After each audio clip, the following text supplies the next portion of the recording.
എൻ്റെ എത്രയും സ്നേഹം നിറഞ്ഞ ശ്രീധരിയം ചാനലിൻ്റെ സുഹൃത്തുക്കളെ, എല്ലാവർക്കും ആത്മനമസ്കാരം. എൻ്റെ സുഹൃത്തുക്കളെ, കഴിഞ്ഞ പ്രാവശ്യം നമ്മൾ ഗുരു, ശനി എന്നീ ഗ്രഹങ്ങളുടെ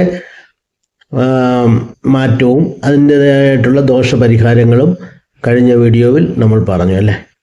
ഇനിയും തീർച്ചയായിട്ടും നമുക്ക് ഏറ്റവും പ്രധാനമായിട്ടുള്ള രണ്ട് മാറ്റങ്ങളാണ്. അതായത് നമുക്കറിയാം, ഏത് രാശിയെയും ഗുരുവിനെയും ശനിയെയും ഒക്കെ കവച്ച് വയ്ക്കാൻ ഒക്കെ പവറുള്ള രണ്ട് ഗ്രഹങ്ങളുണ്ട്. അതാണ് ശരിക്കും പറഞ്ഞാൽ നമ്മളെ മാറ്റിയിലെ ദോശ തിരിച്ചിട്ടതുപോലെ മാറ്റിയിടുന്നത് പല കാര്യങ്ങളിലും. ഈവൻ ഗുരു നന്നായിട്ടിരുന്നാലും, ശനി നന്നായിട്ടിരുന്നാലും, ശുക്രൻ നന്നായിട്ടിരുന്നാലും, ബുധൻ നന്നായിട്ടിരുന്നാലും ചില സമയത്ത് രാഹുകേതുക്കൾ വളരെ വളരെ പ്രശ്നമുണ്ടാകും. രാഹുകേതു ട്രാൻസിറ്റ്, അതായത് 2024 മകരം രാശിക്ക് എന്താണ് സംഭവിക്കുന്നതെന്ന് നക്ഷത്ര അസ്ട്രോളജി പ്രകാരം ഞാൻ എക്സ്പ്ലെയിൻ ചെയ്യാൻ ശ്രമിക്കാം. നക്ഷത്ര അസ്ട്രോളജി എന്ന് ഉദ്ദേശിക്കുന്നത് എന്താണെന്ന് വെച്ചാൽ, നമുക്കറിയാം രാഹു ചതയം നക്ഷത്രത്തിലും കേതു പൂരം നക്ഷത്രത്തിലുമാണ് ഇപ്പോൾ 2026 ട്രാൻസിറ്റ് അല്ലേ. അപ്പം അവർ ചതയത്തിലും പൂരത്തിലും ഇരുന്നിട്ട് നമ്മുടെ മകരൻ രാശിയുടെ ഉത്രാടം, തിരുവോണം, അവിട്ടം എന്നീ നക്ഷത്രങ്ങളെ ഏത് രീതിയിൽ ഭാവിക്കുന്നു, ഏത് രീതിയിൽ അതിനെ പ്രയോജനപ്പെടുന്നു, അല്ലെങ്കിൽ ദോഷങ്ങൾ ഉണ്ടാക്കുന്നു എന്നൊന്നും നമുക്ക് നോക്കാം. 2026 നടക്കുന്ന രാഹുഗതി മാറ്റം വേദ ജ്യോതിഷത്തിൽ വളരെ പ്രധാനപ്പെട്ട ഒരു കർമ്മപരമായ മാറ്റകാലമാണ്. പ്രത്യേകിച്ച് മകരൻ രാശിയിൽ ജനിച്ചവർക്ക് ഈ ഗതിമാറ്റം ജീവിതത്തിൽ വലിയ സ്വാധീനങ്ങൾ ചെലുത്താൻ സാധ്യതയുണ്ട്.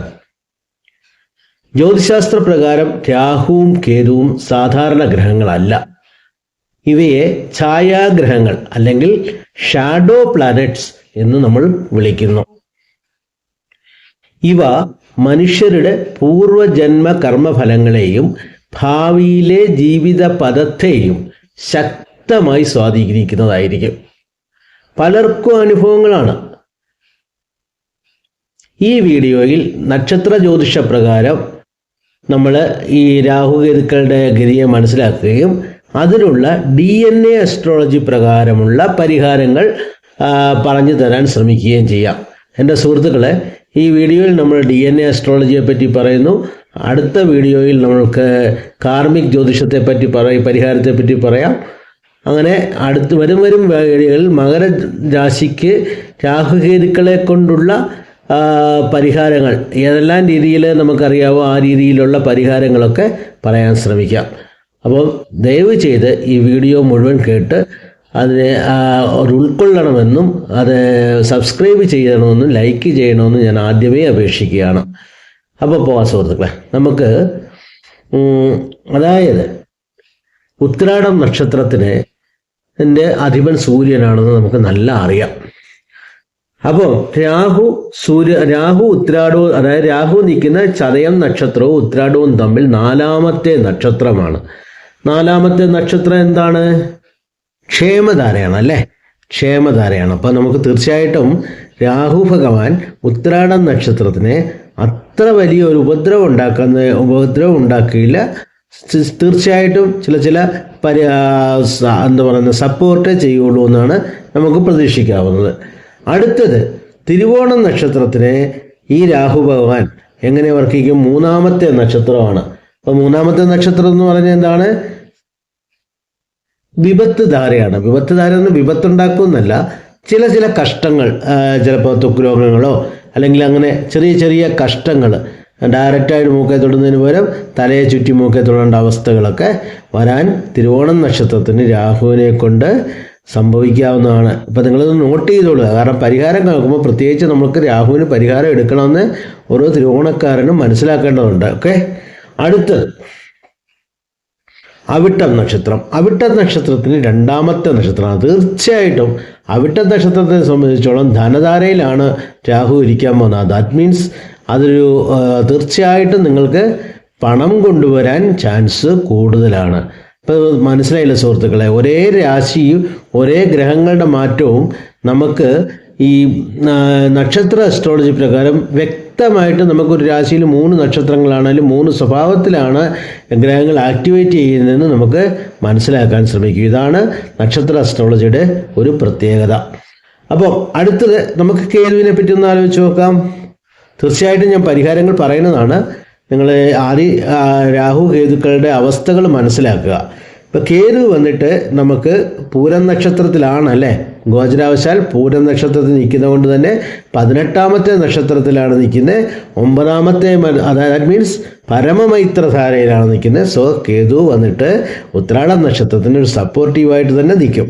അടുത്തത് തിരുവോണം നക്ഷത്രത്തിനെ സംബന്ധിച്ചോളം 17ാമത്തെ, അതായത് 8ാമത്തെ, 8 എന്ന് പറഞ്ഞാലും ക്ഷേമധാരയാണ്, അപ്പോൾ മൈത്രധാരയാണ്. തീർച്ചയായിട്ടും അത് വന്നിട്ട് ഉപദ്രവമൊന്നും ഉണ്ടാക്കാൻ പോകുന്നില്ല. പക്ഷേ ഇവിടെ വേറൊരു ട്വിസ്റ്റ് കിടക്കുന്നുണ്ട്. അവിട്ട നക്ഷത്രത്തിനെ സംബന്ധിച്ചിടത്തോളം 7ാമത്തെ നക്ഷത്രമാണ്. അലച്ചിൽ, ആവശ്യമില്ലാത്ത അലച്ചിൽ കേതു ഉണ്ടാക്കും. അപ്പോൾ നിങ്ങളത് കാര്യം ഒന്ന് മനസ്സിലാക്കിയേ. രാഹു ഇവിടെ ധനം തരാനും കേതു ആവശ്യമില്ലാത്ത അലച്ചിലുണ്ടാക്കാൻ ഈ അവിട്ട നക്ഷത്രം ഉപയോഗിക്കും. അപ്പം അവിട്ട നക്ഷത്രക്കാരൻ കേതുവിനാണ് പരിഹാരം കാണേണ്ടത്. അപ്പം അത് ഓരോ നക്ഷത്രത്തിന് അതിൻ്റേതായിട്ടുള്ള പ്രത്യേകതകളുണ്ട് സുഹൃത്തുക്കളെ. അത് ഒരേ രാശിയിലാണെന്നും ഇപ്പം മകരരാശിക്ക് മുഴുവൻ ഒരേ പരിഹാരം കാണാൻ ശ്രമിച്ചാൽ അവിടെയാണ് മിക്കവാറും നമുക്ക് പരിഹാരം ഫെയിലായിട്ട് വരുന്നത്. ഓക്കെ, ഇനിയും അടുത്തത് നിങ്ങൾക്കറിയാമായിരിക്കും. ഞാനിപ്പോൾ പറഞ്ഞതൊക്കെ അടുത്തത് നമുക്ക് ഈ മാന്തി എന്നൊരു കാര്യമുണ്ട് കേട്ടോ. മാന്തി എന്ന് പറഞ്ഞാൽ ഗുളികൻ. തീർച്ചയായിട്ടും വളരെ റിസ്ക്കുള്ള ഒരു ഗ്രഹമാണിത്. പേടിപ്പിക്കുകയല്ല സുഹൃത്തുക്കളെ, അനുഭവത്തിൽ നിന്ന് പറയാണ്. പലരുടെയും അനുഭവങ്ങളിൽ നിന്ന്, ഞങ്ങൾ കാണുന്ന പല ജാതകങ്ങളിൽ നിന്നുള്ള അനുഭവങ്ങളിൽ നിന്ന് പറയാണ്. എല്ലാ ഗ്രഹങ്ങളും നന്നായിട്ട് നിന്നാലും എതിരാളികളെ കൊണ്ടും, അതായത് എതിരെന്ന് പറയുന്നത് അവിടെ എന്താ പറയുന്നത്, ശത്രുഭയം എന്ന് പറയുന്നത് ഒരിക്കൽ മനുഷ്യനെ കൊണ്ട് മാത്രമല്ല ഈ ശത്രുഭയം ഉണ്ടാകുന്നത്. ഗ്രഹങ്ങളെ കൊണ്ട് ശത്രുഭയം ഉണ്ടാകാം, അല്ലെ വേറെ ഏതെങ്കിലും നെഗറ്റീവ് ഫോഴ്സസിനെ പറ്റി കൊണ്ടുണ്ടാകാം. പല തരത്തിലുള്ള ശത്രുഭയങ്ങൾ ഉണ്ടാകാം. അപ്പോൾ ഈ ശത്രുഭയം കൂടുതൽ ഏത് ഭാവത്തെ നമ്മുടെ ജാതകത്തിൽ ആക്ടിവേറ്റ് ആകുന്നു നോക്കിയാൽ നമ്മുടെ ജന്മജാതകത്തിലുള്ള മാന്തിയുടെ അവസ്ഥ, അതായത് ഗുളികൻ്റെ അവസ്ഥ മനസ്സിലാക്കി അതിൻ്റെ വീക്ഷണം, അത് ഇരിക്കുന്നിടമെന്നല്ല ഉദ്ദേശിക്കുന്നത് കേട്ടോ, അതിൻ്റെ വീക്ഷണം എങ്ങോട്ടാണെന്ന് നോക്കി ആ വീക്ഷണ സ്ഥാനത്തായിരിക്കും തീർച്ചയായിട്ടും ആ ശത്രുദോഷം ഉണ്ടാകുന്നത്. ഒരു എക്സാമ്പിൾ ഞാൻ പറയാം. ലഗ്നത്തിനെ നോക്കുന്ന ഒരു ഗുളികൻ തീർച്ചയായിട്ടും ആ വ്യക്തിയിൽ തന്നെ പ്രശ്നം ഉണ്ടാക്കും. 2ാമത്തെ ഭാവത്തെ നോക്കുന്ന ഒരു ഗുളികൻ ധനത്തെയും കുടുംബത്തെയും ബാധിക്കും. 3ാമത്തെ ഭാവത്തെ നോക്കുന്ന ഒരു ഗുളികൻ തീർച്ചയായിട്ടും പരിശ്രമസ്ഥാനത്തെ ബുദ്ധിമുട്ടുണ്ടാക്കും. 4ാമത്തേതാണെങ്കിൽ കുടുംബത്തെ ഉണ്ടാക്കും. 5 സന്തതികൾക്കുണ്ടാകും. 6 പറഞ്ഞാൽ ശത്രുദോഷം ഉണ്ടാകും. 7 പറഞ്ഞാൽ നമ്മുടെ കസ്റ്റമേഴ്സ് അല്ലെങ്കിൽ നമ്മുടെ ഭാര്യയ്ക്കും ഉണ്ടാകും. 8 പറഞ്ഞാൽ വിപത്ത് ഉണ്ടാക്കും. 9 പറഞ്ഞാൽ ഭാഗ്യസ്ഥാനത്തെ ബാധിക്കും. 10 പറഞ്ഞു കഴിഞ്ഞാൽ കർമ്മസ്ഥാനത്തെ ബാധിക്കും. 11 പറഞ്ഞാൽ ലാഭസ്ഥാനത്തെ ബാധിക്കും. 12 പറയുന്നത് നമ്മുടെ ചെലവിനെ ബാധിക്കും. അപ്പം ഒരിക്കൽ സാധാരണ ഒരു മതമുണ്ട്, ഗുളികൻ 11 നിന്നാൽ കുഴപ്പമൊന്നുമില്ലെന്ന്. അങ്ങനെ അല്ല സുഹൃത്തുക്കളെ, അനുഭവത്തിൽ അങ്ങനെ അല്ല കാണുന്നത്. ഇത് എവിടെ നിന്നാലും അതിൻ്റേതായിട്ടുള്ള പ്രശ്നങ്ങൾ കാണിക്കുന്നുണ്ട് കേട്ടോ. അപ്പോൾ നമ്മൾ അതിൻ്റേതായിട്ടുള്ള പരിഹാരങ്ങൾ തീർച്ചയായിട്ടും കാണണ്ടേ പറ്റുള്ളൂ. അപ്പോൾ ഞാനിപ്പോൾ പറയാൻ പോകുന്നത് ഈ വീഡിയോയെ സംബന്ധിച്ചോളം ഞാൻ DNA അസ്ട്രോളജി പ്രകാരമുള്ള പരിഹാരമാണ് പറയാൻ ഉദ്ദേശിക്കുന്നത്. ഇവിടെ അതായത് നമുക്കറിയാം ഉത്രാടത്തിൻ്റെ അധിപൻ സൂര്യനാണ്. അപ്പോൾ സൂര്യനും രാഹു ചതയം നക്ഷത്രത്തിരിക്കുന്ന രാഹുവിൽ തന്നെയാണ് അതിൻ്റെ എഫക്റ്റ് ഉണ്ടാകുന്നത്. അപ്പോൾ സൂര്യനും രാഹുവും കൂടെ ചേർന്ന് ഒരു ദോഷപരിഹാരം നമ്മൾ കണ്ടുപിടിക്കണം. സൂര്യൻ എന്ന് പറഞ്ഞാൽ ഗോതമ്പ്, രാഹു എന്ന് പറഞ്ഞാൽ എന്താണ്, രാഹു മഞ്ഞപ്പൊടി അല്ലേ. അപ്പം എന്ത് ചെയ്യണം, ഗോതമ്പ് പൊടിയും മഞ്ഞപ്പൊടിയും കൂടെ ചേർത്തുള്ള ഭക്ഷണങ്ങൾ വന്നിട്ട് ദാനം ചെയ്യാം.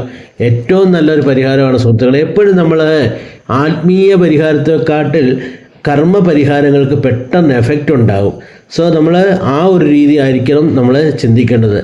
തീർച്ചയായിട്ടും ഭക്ഷണ രീതിയിൽ നമ്മൾ എന്ത് കൊടുത്താലും പെട്ടെന്നാണ് അതിനൊരു തൃപ്തി ഉണ്ടാകുന്നത്. നമ്മൾ സ്വർണം കൊടുത്താലും 1 രൂപ ദക്ഷിണ കൊടുക്കുന്നു, സ്വർണം കൊടുത്താലും ഒന്നും ഒരു പേർക്കും തൃപ്തി വരത്തില്ല. പക്ഷെ തൃപ്തി എവിടെയാണ് വരുന്നത്? ആഹാരം കൊടുത്തു കഴിഞ്ഞാൽ തൃപ്തിപ്പെടും അല്ലേ. ഏത് ജീവനായാലും ഭഗവാന് കൊടുത്താലും ശരി, മനുഷ്യന് കൊടുത്താലും അതാണ് സത്യം. ഏത് ജീവനും ആഹാരമാണ് പ്രധാനം.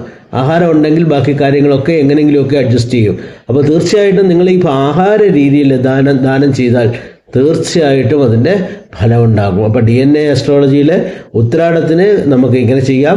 തിരുവോണത്തിന് വന്ന് ചന്ദ്രനും ചതയത്തിൻ്റെ ചതയൻ രാഹുവാണ്.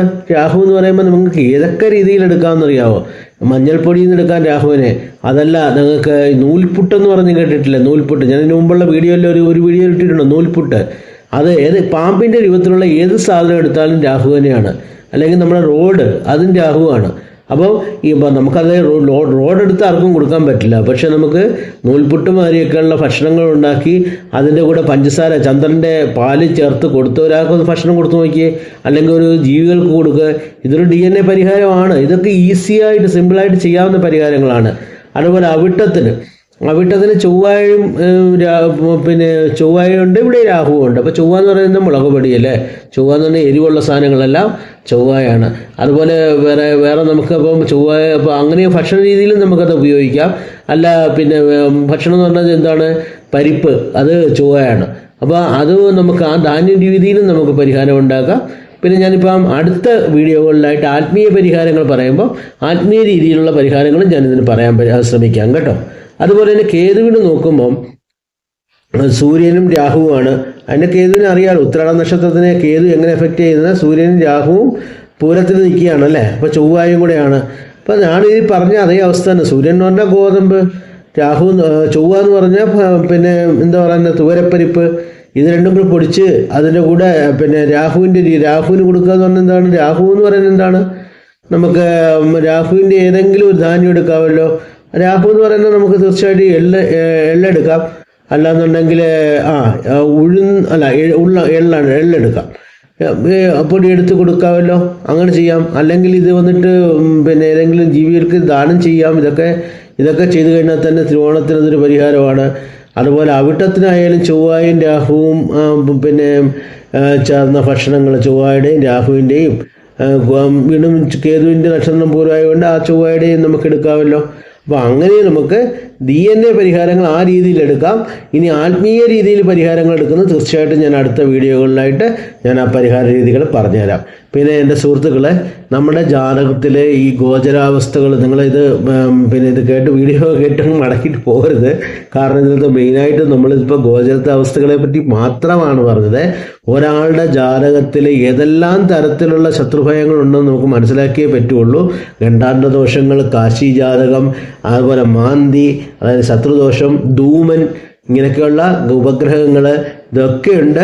അപ്പോൾ തീർച്ചയായിട്ടും നിങ്ങൾക്ക് ജാതകം കംപ്ലീറ്റ് ആയിട്ട് ചെക്ക് ചെയ്ത് അതിൻ്റെ സൊല്യൂഷൻസ് എടുത്താൽ മാത്രമേ നിങ്ങൾക്കൊരു പരിഹാര രീതിയിൽ നിങ്ങൾക്കതിനെ നല്ല രീതിയിൽ കൊണ്ടുപോകാൻ പറ്റുള്ളൂ. ഞാനീ പറഞ്ഞത് ഗോചരാവസ്ഥയിലുള്ള വളരെ ചെറിയ പരിഹാരങ്ങളാണ് പറഞ്ഞത്. അത് ഗോചരത്തിന് തീർച്ചയായിട്ടും ഉതകും. പക്ഷേ നമ്മൾ ഫുള്ളായിട്ടൊരു ട്രാപ്പിലോ അല്ലെങ്കിൽ ഒരു ബുദ്ധിമുട്ടിലോ ഇരിക്കുന്നവർക്ക് ഇത് മാത്രം കൊണ്ടൊന്നും കാര്യം നടക്കില്ല. തീർച്ചയായിട്ടും ഒരു നല്ല ഒരു ആചാര്യനെ കണ്ട് അതിൻ്റെ കറക്റ്റായിട്ടുള്ള പരിഹാരങ്ങൾ എടുത്ത് ചെയ്യാൻ പറ്റും. നിങ്ങൾക്ക് ആവശ്യമുണ്ട്, ജാതകങ്ങൾ നോക്കണം, അല്ലെങ്കിൽ അതിനുള്ള സൊല്യൂഷൻസ് എടുക്കണമെന്നുണ്ടെങ്കിൽ തീർച്ചയായിട്ടും മേലെ കാണുന്ന വാട്സപ്പ് നമ്പറിൽ കോൺടാക്റ്റ് ചെയ്യാം. ഞാൻ നിങ്ങൾക്ക് റെസ്പോണ്ട് ചെയ്യുന്നതാണ്. ഓക്കെ സുഹൃത്തുക്കളെ, നമസ്കാരം. നിങ്ങൾ ഈ വീഡിയോ വീണ്ടും ഷെയർ ചെയ്യാനും പിന്നെ ലൈക്ക് ചെയ്യാനും കമൻറ്റ് ചെയ്യാനും മറക്കരുത്. ആർക്കൊക്കെ എന്തൊക്കെയാണ് നിങ്ങളുടെ നക്ഷത്രങ്ങൾ, ഇപ്പോൾ മകരൻ രാശിയിൽ നിങ്ങൾ ഏത് നക്ഷത്രമാണെന്ന് തീർച്ചയായിട്ടും നിങ്ങൾക്ക് കമൻറ്റ് ചെയ്യാം. പിന്നെ അതുപോലെ തന്നെ കമൻറ്റിൽ ഇപ്പോൾ എനിക്ക് അതുപോലെ മകരൻ രാശിക്കാർക്ക് എന്തെല്ലാം തരത്തിലുള്ള ബുദ്ധിമുട്ടുകൾ പിന്നെ നമുക്ക് അനുഭവപ്പെടുന്നുണ്ട്, ഇപ്പം ഈ സാഹചര്യത്തിൽ അനുഭവപ്പെടുന്നുള്ളത് നിങ്ങൾക്ക് കമൻറ്റ് ചെയ്യാം. കമൻറ്റ് ചെയ്താൽ എനിക്കത് മനസ്സിലാക്കി അടുത്ത വീഡിയോകളിൽ അതിനും കൂടെ സൊല്യൂഷൻസ് തരാനായിട്ട് ശ്രമിക്കാം. ഓക്കെ സുഹൃത്തുക്കളെ, നമസ്കാരം. Thank you very much.